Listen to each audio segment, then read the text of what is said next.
What do you view as a neurodivergent advantage?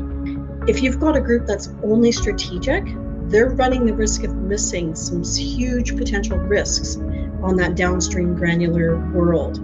And to not be able to make that connection to the strategic aspect, it can cause some big problems. Just ask any developer. Novelty and love of learning. So being presented with new technical, complex subject matter or problems to solve is something that I really get excited about. And I realize, I used to just think it was me, but I realize apparently that's very much an ADHD. The last 5 years, the world has changed. Gamified learning has helped people like myself and others learn what they consider technical skills in a way that makes sense to us. What are some suggestions that we could offer as a team to present to leads and managers to help them understand how best they can support our talents and our skills? Know thyself, but also know others.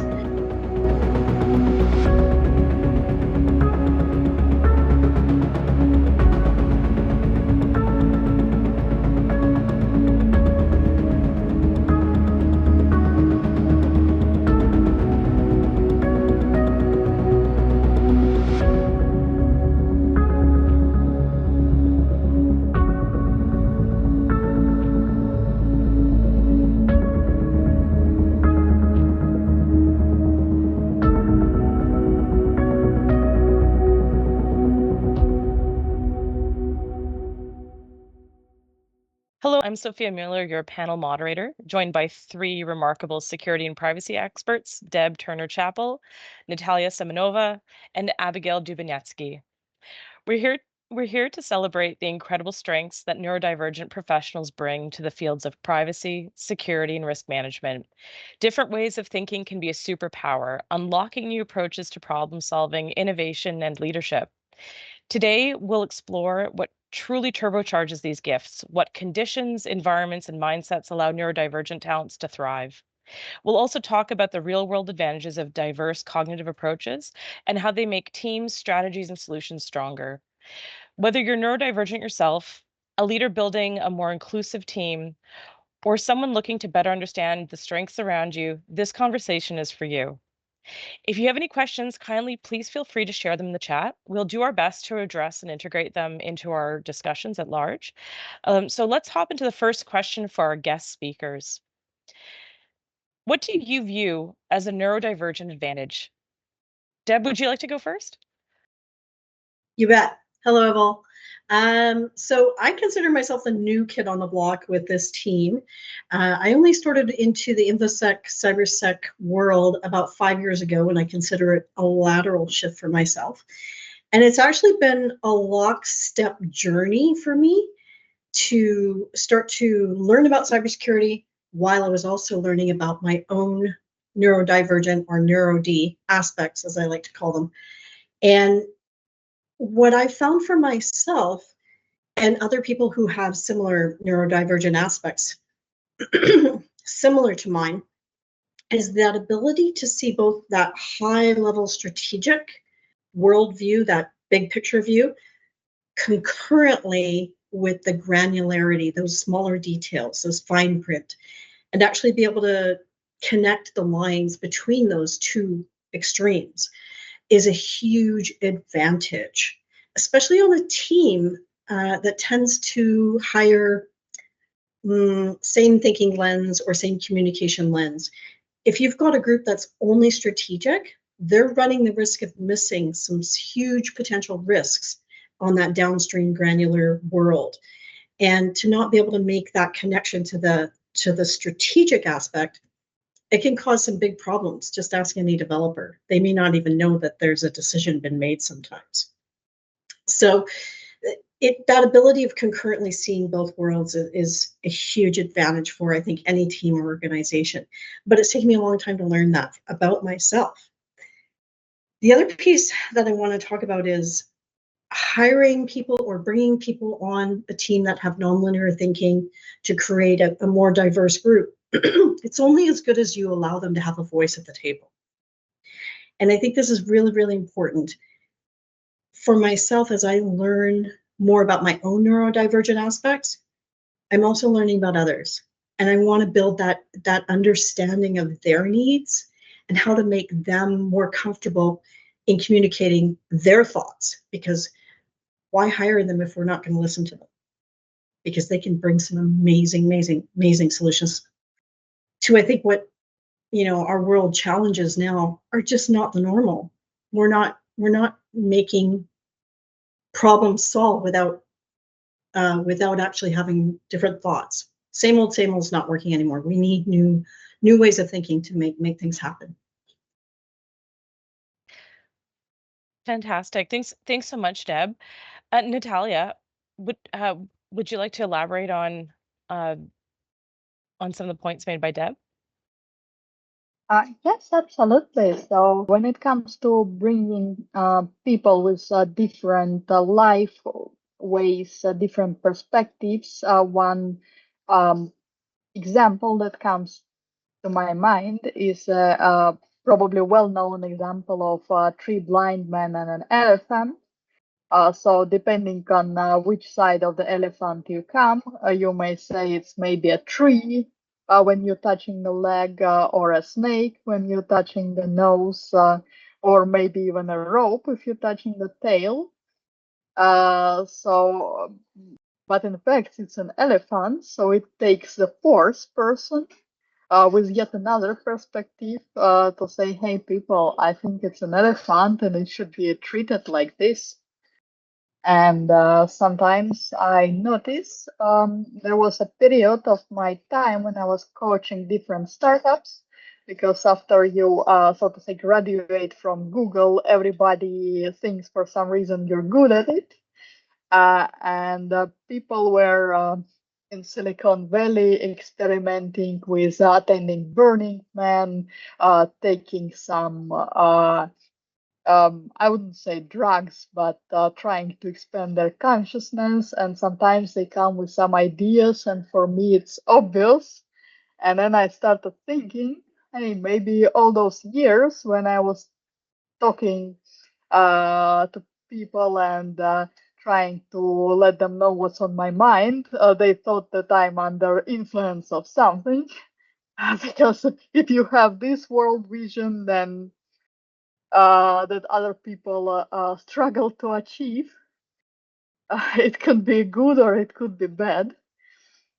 Yeah, and one important point I would like to bring that certainly neurodivergency has its strengths, but they are only effective if the person can overcome the weaknesses that are the other side of those strengths. Sometimes they are able to do it themselves, but sometimes they really need help, or they need certain conditions to be created to help them to overcome. And so everybody would win if those conditions are created. Otherwise, it's just the words that, hey, we are welcoming everyone, but in fact, no, and that would be disappointment for both sides. That's my point. That's fantastic, Natalia, and we'll definitely be covering that theme of some of the things that help to enable, our ability to harness the neurodivergent advantage a little bit later on in the discussion. Abigail, what do you view as the neurodivergent advantage? Well, there are actually a lot of them. I think for me as a lawyer and a privacy professional, it really helps. For one, both as a lawyer and as a privacy professional, you have to understand how to manage risk. And a risk mindset is richer, in my view, when it is non-linear. And so you need to be able to think about all kinds of contingencies and understand ecosystems. And it's not just some single sequential line, although there can be that. The other thing is also, and that's true, especially in a rich digital environment where so much is going on in so many different places. And then novelty and love of learning. So being presented with new technical, complex subject matter or problems to solve is something that I really get excited about. And I realize I used to just think it was me, but I realize apparently that's very much an ADHD thing. So it's that dopamine hit of something new. And it's like I'm like Cookie Monster, like I'm hungry. I always want to learn more and tackle and unpack complex topics. So when I get something like, a new emerging tech kind of problem to deal with, or just to give another example, I was doing I was advising a pharmaceutical company that was doing research in genomic privacy. So that's DNA and all of that kind of stuff. And I don't have a biology background. I don't have that background, but you have to understand the subject matter. So I had to learn a bit about genomics, which was, I dove right in. I found it really fascinating. And so, and I had to understand it, because with privacy, the devil's in the details. So you can't just sort of skim the surface. And then the third thing I would say is hyperfocus. And this can be a double-edged sword, because on the one hand, the ability, and a lot of people probably think, what, ADHD? ADHD, actually, hyperfocus is something that's very, very typical for people with ADHD. It's not that we aren't attentive, although there is an inattentive type of ADHD. It's that our attention gets placed in other places. And so sometimes you're so hyper focused on something, it's not necessarily what everyone else wants you to be focused on. But that hyper focus, to be able to focus on something for hours and hours and just lose all track of time. It's like time stands still and I'm drilling down and trying to, tackle a problem or finish something. Now, the double-edged sword to that is like, so on one hand, it's like an Energizer bunny. When I was doing litigation as a junior lawyer, there were times where I would sit down and then it would be sunrise and I didn't realize. The double-edged sword to that is that's not good for your health. So the Energizer bunny thing can have its drawbacks. It's not sustainable. So you need to find ways to modulate. And then the last one is being able to connect the dots between things that may not seem like they appear and fit together. So this kind of zigzag bumblebee way of thinking. There is a method to the madness, just like with a bumblebee, there is a place they are going, but they don't go in a straight line. And for me, that's a huge advantage, both in law and in privacy, and actually helped me, especially during my articling, catch things that other people were missing. And there is one, to sum it all up, I'd say my version of ADHD, Ferrari, no brakes. So that, again, can have some challenges. You can kind of, you do need to stop and take breaks sometimes, but it is great when you do need to dive right in. Thanks so much, Abigail. And I think there's a few interesting takeaways from this, but part of it being obviously, the ability to bring connection points between a variety of of factors that otherwise may kind of go unnoticed, right? Or people may not see the connection between some of these points, as well as this desire for perpetual growth and learning and a real love of the subject matter. In virtue of some of these superpowers, how did each of you come to be in your respective fields? Would you mind sharing with the audience sort of what attracted you to privacy or cybersecurity, and also share some of the aspects that made it easy or easier to be successful in these respective fields? Natalia, would you mind going first? Yes, absolutely. So, my story is maybe a bit unusual because I have been working in cybersecurity for all my career, or almost all.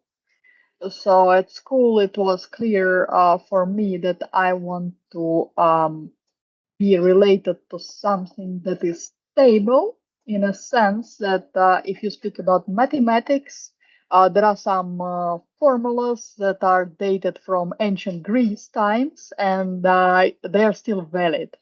Versus in history and literature, today something is good, tomorrow something is bad. Uh, the day after tomorrow, it turns out that all historical facts were a fake. So that was very stressful. So I'm not going anywhere from mathematics, and together with my sense of what is like justice, what are the rules to follow, what are the social scripts, it was a logical development for me to go into cybersecurity through cryptography, then identity and access management. Again, some rules, some workflows. Everything is well defined. which I like. And as a bonus, as the technology develops, working in cybersecurity brought me a lot of remote projects, which if I don't want to go to the office, if it becomes hyper stimulating, it allows me to work from home, from a quieter place.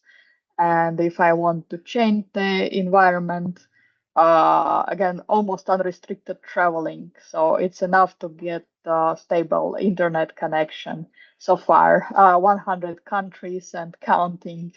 And the third benefit that I found, again, I never thought of it, but because everyone needs cybersecurity, I got to play with lots of expensive toys. So when I worked in automotive, I could get my hands on pre-market Mercedes-Benz or even more luxury car or some top-tier pre-market medical equipment that would be available for, so to say, mere mortals only tomorrow. And that really keeps me motivated. That's fantastic, Natalia, and thank you so much for highlighting some of the additional perks of being a cybersecurity expert. Abigail, how about yourself? Yeah, so I was voluntold to begin with. I was in-house, an in-house lawyer with a federal public sector organization that had a pretty good sized legal team. We were about 5 lawyers. And they were restructuring how our team was going to work, and they decided we would have subject matter expertise and we'd have certain clients that we would work with. And so I was voluntold that I would be the access to information and privacy lead. And I groaned. I thought that was going to be so boring. Because I thought it was just boring compliance. But actually, I was also responsible for other things like litigation and trade and procurement, and they seemed more interesting to me. But I fell in love with privacy when I realized just how much the tech and digital dimension is relevant to us and how privacy and tech were so intertwined. And so again, there's that novelty piece, which I'm only realizing now in retrospect, I think is what got me really interested in it, but also its immediate relevance to my life and to people's lives in general. It brought me back to my human rights roots, because I had started out wanting to go into human rights law, and then, as things go, you don't always follow a straight line with your career. Then the other piece too is that we're a rotational family. My partner is with the Foreign Service, and so we move around. And with law, it's very jurisdiction specific, whereas with privacy, it was close enough to law and the legal skill set, but universal or international enough that you can practice it anywhere without the constraints of having to get requalified and so on. So that was the other piece.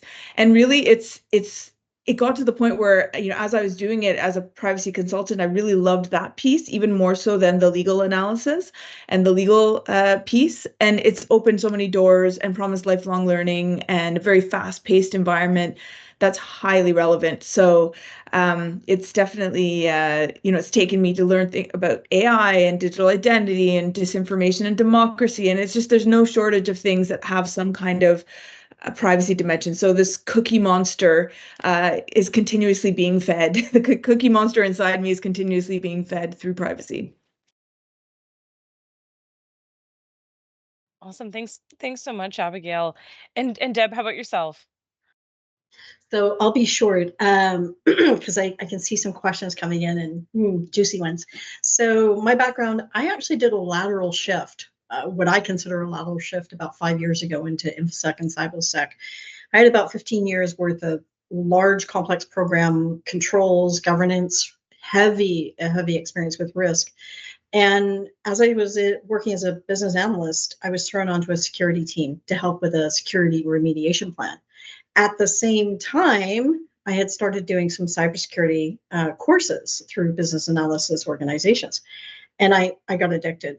And I'll say, when I learned about the Neuro-D term special interest, and this ties to both what Natalia and Abigail were talking about, it made so much sense in my world for all the passionate hobbies I'd had all my lifetime, or as some people call them, addictions. I was addicted to horses because it's such a broad range of learning and interest and field. Same with martial arts. There's so many potential for learning.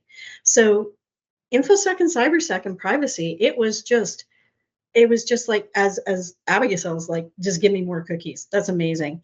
So it makes an absolute natural fit for me to be in cybersecurity and InfoSec and privacy.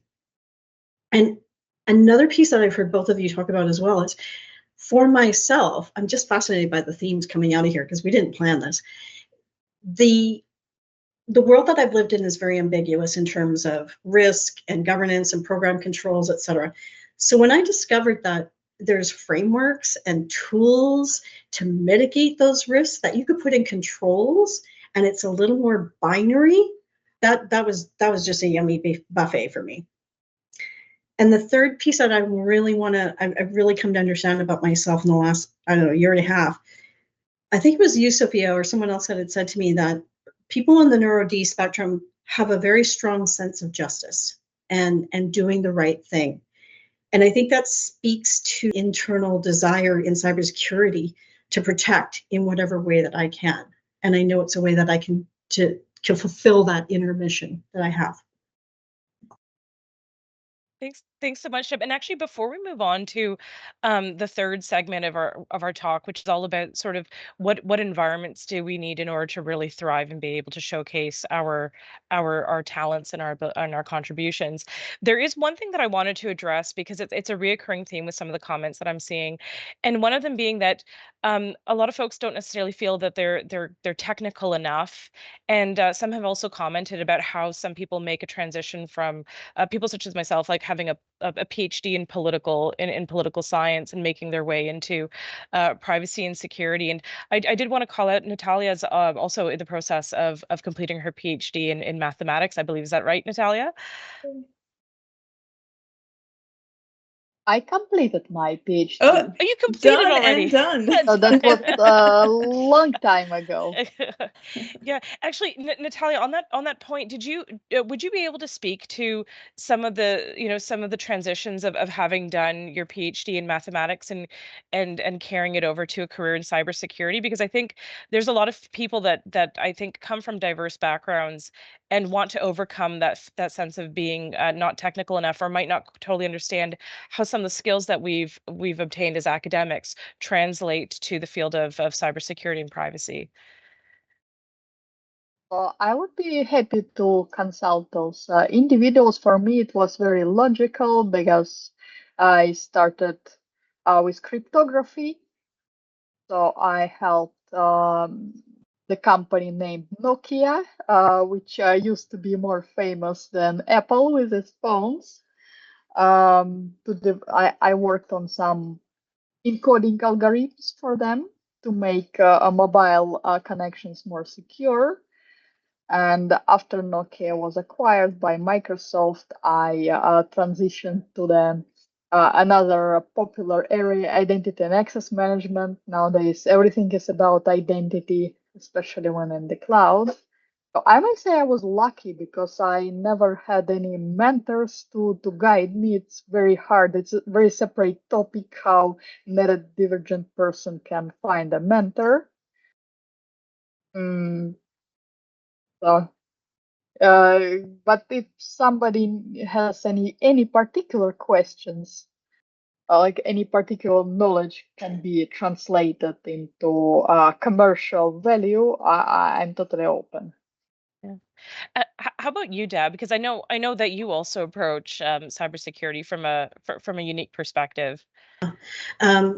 Gosh, I wish we had another hour just to talk about this. This is part of why I wanted this panel, because it's so brilliant. I'm going to mention two things here really quickly as resources for people. Natalia, I hope you're okay with me mentioning it, but there is an online video of Natalia talking about neurodiversity and cybersecurity, and there's some great comments that she's made in there, some insights.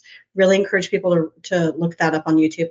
Number two, Abigail and Sophia both have some articles that you can read about neurodivergence, and especially Abigail, you've got some stuff in Forbes magazine, and I think Sophia, you and I were talking about something in the future as well.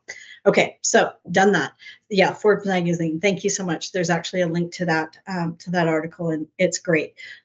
So I have been told most of my life that I wasn't technical enough. Someone like me would never be able to learn enough about InfoSec and CyberSec to actually work in the industry.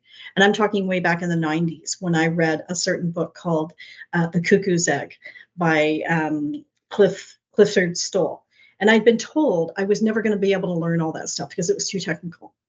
The last 5 years, the world has changed. Gamified learning has helped people like myself and others learn what they consider technical skills in a way that makes sense to us. The world knows more about technical stuff than we think we do, okay?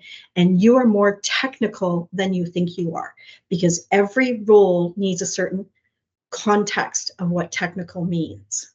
I think it's very subjective. I used to think if I didn't know how to code an entire program to run an organization, that I wasn't technical enough. Well, it turns out some people just think if you know how to ask the right question, you're technical enough.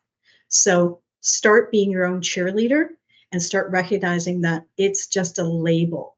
There's lots of opportunities out there, and I can later on flip a link for a blog with my own resources that I use to tap into, because I came from a non-technical world.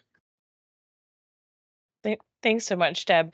I'm mindful of the time, and I'd like to just address the last third segment, because I think it's going to speak to a number of the questions. And that third segment is, what would we want managers and leads to take away from this? What are some suggestions that we could offer as a team to present to leads and managers to help them understand how best they can support our talents and our skills. And I'd greatly appreciate it if anyone feels comfortable on the panel to also share any personal experiences where you felt you were set up for success, and also any considerations that you would like for members of the audience to take away. Abigail, would you like to go first? Yeah, and I've seen a lot of comments coming in about anxiety and depression, or just feeling like you're not technical enough, or you just can't follow the traditional path. And I want to start by saying, don't assume it's you, it's them. HR, recruitment, and talent management are severely broken.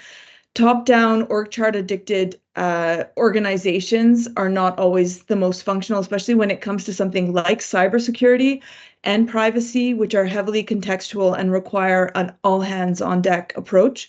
So don't assume that it's you. In terms of if you're somebody in HR, if you're somebody who's managing, you need to set the stage for success. Put the talent management back in your job description and actually live it, which is recognizing, what are the different talents that make up your team.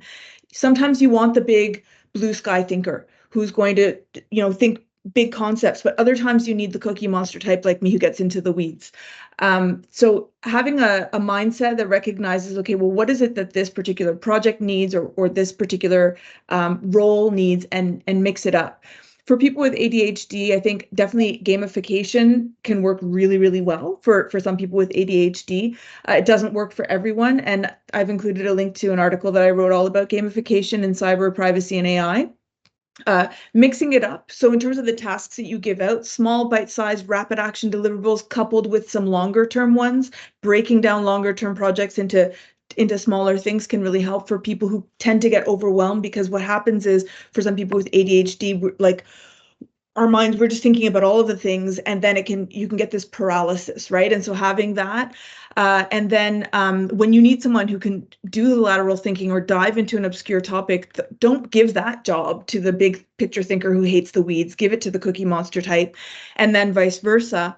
But I would say also watch for ADHD burnout. So we can hyper focus and we can go all night for 3 nights in a row, but then we might hit a wall, and we might, so you don't abuse that.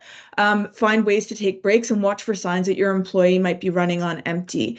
And then for the employee side, I'm sorry, I'm saying a lot, but from the perspective of somebody who is looking to break in, cybersecurity, I think, is doing a wonderful job letting people like Deborah, who just, you do the games. There's so much stuff I mentioned in my article that it's free and available online. And I love how, I don't remember who it was who said it, but maybe you don't have that degree, but you can say, I got to this level in this challenge, and that shows real world skill, and the kind of thing that a lot of people who've got the academic learning have trouble translating into the real environment. So I hope that helps a little bit. Then there are obviously things you can do to manage your anxiety and your depression. Often these things are interconnected, and so happy to talk offline about that too. Excellent. Natalia, is there anything that you'd like to share in terms of building, building a safe environment and an inclusive environment? From my experience, I learned that many accommodations that can be made for neurodivergent folks actually benefit the entire company. Like, for example, when somebody is preparing a meeting, it's a good thing to put an agenda and expectations from each participant, and not just any meeting with empty description with 20 people for 30 minutes, which ends up in nothing, because especially for folks with attention deficit, they will be absent and they will be out of their hyper focus mode, and they will have trouble going back in. So that's not good. Or like manager says, hey, can we talk in about a couple of hours? And I'll say about something. And then people start with anxiety. They cannot do anything. They're just waiting for the talk. And it turns out to be nothing serious, but that contributes to burnout. And most of all, let's be kind, because sometimes people just assume some bad things based on their own background about different people, and that undermines trust. And without trust, no team can function. Nobody feels safe. Also, and another thing is the interview format. I noticed some people perform better on questions and answers, other people when they show their home lab, and other people when they draw something. So I would let the folks choose what interview format they prefer. And I expect them to know, this Book of War, when Lao Tzu said that if you know yourself and you know your opponent, you are winning. If you don't know yourself, you will be probably losing. So neurodivergent folks, know yourself, know what you are good at, and don't be afraid to ask for particular accommodations, not just saying, I'm neurodivergent, go figure how you can accommodate me. Natalia, thanks for that. And I think you've also brought up a really interesting point, and Abigail, I'm wondering if you'd be interested to elaborate on this a little bit. But it's that idea of like knowing yourself really well and sort of what the environments are that you thrive in. And I appreciate that like an industrial model of a workday doesn't necessarily align with everybody's optimized ability to produce and to produce content and materials for our respective subject matter areas. Did you want to elaborate on that a little bit? Yeah, one thing I forgot to mention earlier is you need to, part of knowing thyself is knowing your biorhythms. So some people, and this is not just for neurodivergent people, but it certainly does help, is if you're somebody who works best, like you're an early riser, 6 a.m. and you are top notch, but by 2 o'clock you're ready for a nap, then trying to schedule all your meetings for 2 o'clock is suboptimal, right? So you want to try and organize your affairs so that you can do that. That's not always possible in every work environment, but I know here in the National Capital Region in Ottawa, where a lot of people work in government, you can start as early as 7 and finish at 3. And that was actually something that was really good for me. I'm freelance now, and the reason for that is because I actually don't think the presenteeism 9 to 5 works for me. I work when I work, and when I'm like, obviously you have to do things within certain timelines and everything, but I know when I'm at my best, and when I can decide when I want to go on vacation, and then I can accelerate and I can be an Energizer bunny for, and be really intense. So that kind of flexibility is really good. Sorry, I'll let the others speak. No. Deb, I gather you probably have some thoughts you'd like to close with? Yeah, just really quick, and it's echoing what we've all been saying. Know thyself, but also know others. The more we can speak about it to ourselves in our own aspects, we all, like, I have very different ADHD experiences and expressions than others do. When you can accommodate each other, I'm going to tell you a really quick story. I had a beautiful experience at Atlantic Security Conference, and I called them my lunch crew, the Neuro D lunch crew. We migrated to each other. There were three other guys there, and we all had different aspects, but I was able to recognize them because I've educated myself. And we created this beautiful space, and energized me. Sophia, you and I have worked together. We know it's like having shots of espresso all day long. We can help each other, respect each other, and support each other. So talk about it, but talk about it just as Abigail and Natalia said, know yourself. Educate a manager, educate a recruiter, help them learn why you have superpowers and maybe what accommodations will help you thrive, because this industry draws people like us and we are full of superpowers. Thank you. And can I just say, like, I don't love accommodations because it still sounds like charity, and you really have to not see this as charity. There's a whole spectrum of diversity and ways of thinking and being. It's not just about neurodivergence, just in general. Play to your strengths. And when you're assembling a team, play to your strengths on your team. Certain teammates are never going to gel. It's not like what you described, Deborah. I just got my diagnosis only in late 2024. I was shocked that I'm ADHD, but apparently it's very obvious to everybody else.